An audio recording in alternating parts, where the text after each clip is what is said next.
28. This is Michiana's only primetime news. A little girl gets off the school bus but never makes it home. She's struck and killed by her own bus. Good evening, everyone. I'm Greg Johe.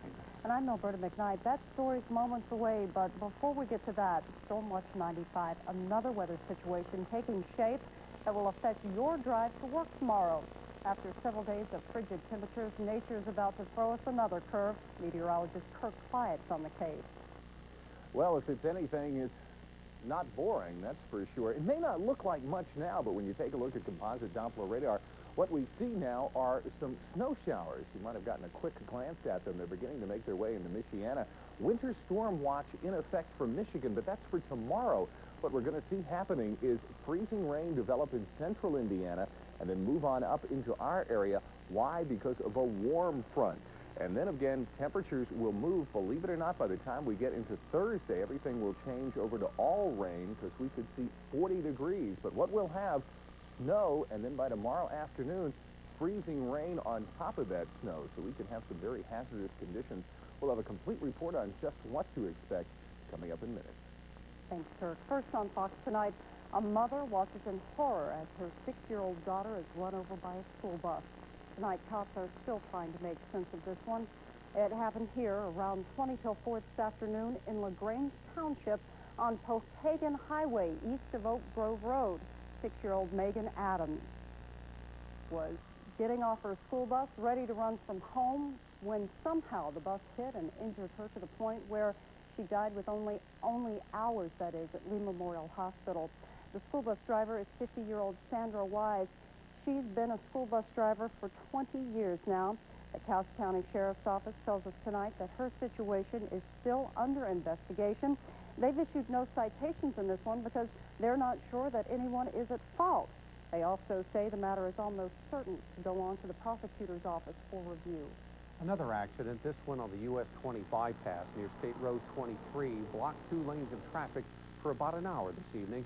The driver of a pickup truck tried to avoid a stalled car on the side of the road. His brakes locked. He lost control of the pickup. It crashed and rolled over, but fortunately the driver wasn't injured. And here's yet another weather-related accident. You know conditions must be pretty bad to flip an 18-wheeler on its side like this. It happened on US 20 bypass early this morning, and you can bet conditions tomorrow morning are going to be about the same, if not worse. So what you're looking at right now, think about that and slow it down on your way into work tomorrow. Benton Harbor police had a problem trying to arrest a suspect early this morning. They were called to the 300 block of North Winans, someone complaining that shots were being fired. A suspect tried to run away. A policeman stopped him, but during the arrest, the officer's gun fired, hitting the suspect. He was taken to Lakeland Medical Center for treatment. Police found crack cocaine on the suspect and recovered a semi-automatic pistol at the scene. The policeman has been placed on administrative duties, and the case is under investigation. A Warsaw man sits in jail tonight. Cops say he's confessed to stabbing a woman 12 times. Miraculously, she survived, and her will to survive comes through loud and clear on a gripping audio tape of her call to 911. You'll hear it here only on Fox 28 News. Reporter Heidi Hemmett has our story. 911. Help me. I've been stabbed. Vicki Elder was stabbed 12 times while fighting off an attacker inside her Warsaw home. Yet she still managed to call for help. Who got stabbed? Me. You did where at? In the chest, in the legs. Oh, God, no. When she cracked the door open, we saw all the blood, and I just turned around to my partner and just said, oh, my God, what happened? It didn't take long for police to find their suspect, 19-year-old Stephen Bean, who lives just a couple doors down from Vicki. After hours of interrogation, he confessed to the brutal stabbing, a random act of violence driven by the stress of his own family life.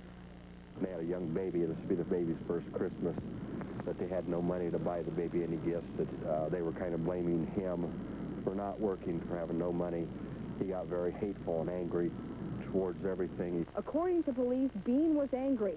He took a knife from his home and went hunting for someone to take it out on.